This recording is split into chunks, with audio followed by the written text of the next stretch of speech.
Hola, jo sóc en Gil i ara us parlaré de la por. Jo tinc dos pors. Parlar davant de 1.000 persones i un projecte que tu no has... O sigui, l'has fet però tu no el saps, el tec. Vale, i després ara us parlaré de consells per treure aquesta por. Primera, mirar-te al mirall. Fer la presentació mirant al mirall. Segon, els pares, que tens més confiança. Si t'equivoques no passa res. Els pares poden corregir-te.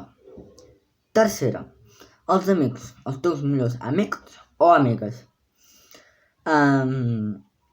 Tens bona confiança amb ells perquè són els teus millors amics i si t'equivoques no passa res. Quarta, quan fas la presentació, imagina't que que estàs tot sol. Després pots fer la presentació. I cinquena, quan fas la presentació, o has de fer la presentació, ja l'has de fer, respires 3 segons abans de sortir. Adeu, són els 5 consells que jo crec us aniran molt bé.